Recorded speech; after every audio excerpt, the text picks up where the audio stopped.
To get us going, they go with their stealth rock leads and get up those rocks. This is basically an NU battle in round 1, so Stealth Rock's going to do a ton of damage over the course of the match.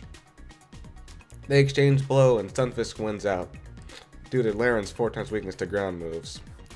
Laren goes for that head smash, hoping to hit a switch in or something, but doesn't do nearly enough to Frillish, but does a little. Goes to Octillery, hoping to do some damage with Energy Ball, but Frillish goes to Golbat, which doesn't take very much at all from that. Stealth Rock does plenty though. He roosts off the damage and doesn't take much from Surf either. But Water Spout does plenty and forces him back into Frillish, who absorbs the next Surf with no problems, thanks to Water Absorb.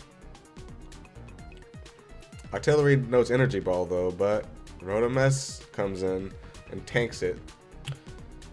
Again though, Stealth Rock dealing the majority of the damage. Now, Octillery has a dilemma here. Rotomess can set up a substitute, which could be a big problem for the rest of his team if he wants to beat it. However, at the same time, Rotomess is an immediate threat to Octillery. V opts to stay in and try to hit it, but Rotomess goes for the Volt Switch, dealing a ton of damage to Octillery. It's pretty devastating because not only that, but the switch in for his attack, Frillish doesn't take much damage from his attack either.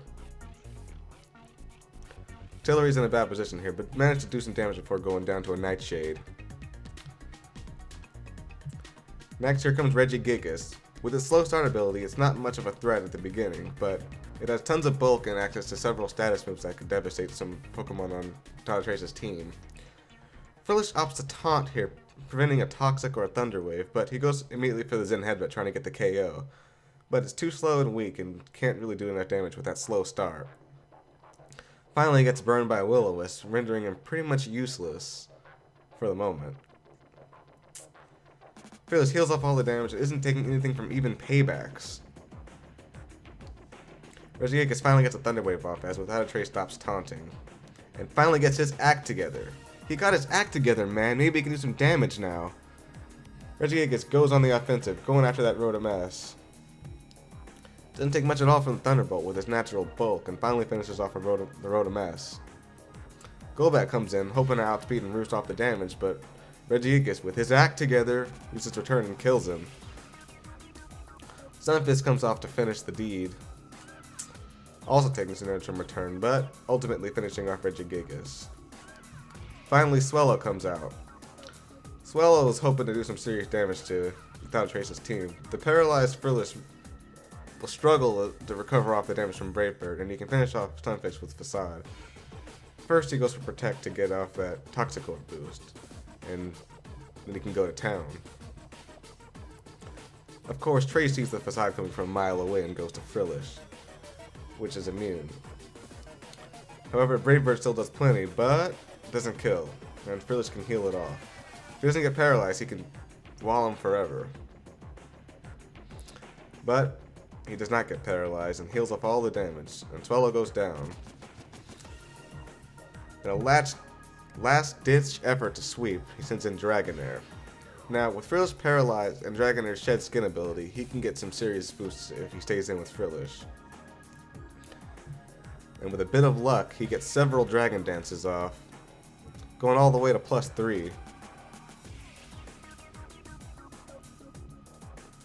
Finally gets burned by Will-O-Wisp. However, Will-O-Wisp may not be lasting long, and with +3 he can still do some serious damage anyway. He takes out Frillish with a Dragon Dance boosted Outrage. And here comes the Camerupt. He barely hangs on from Outrage and sets up a Sandstorm. This is a really unusual move for a Camerupt. Usually, Camerupts just set up Stealth Rock, maybe Rock Polish to try to get off the sweep, but Sandstorm is highly unusual. Camerupt goes down to an extreme speed, and Dragonair is in the position to sweep, as it even heals from its burn with Shed Skin. Stoutland comes in, and it's noted here that he does not have Intimidate, and he has the rarer ability in NU, Sand Rush, which doubles the speed in sand. V tries to go for the kill, but Stoutland outspeeds with return. Such speed, indeed. V sends his Electivire, hoping to get the kill off against Stoutland, but oh, dead. Such power.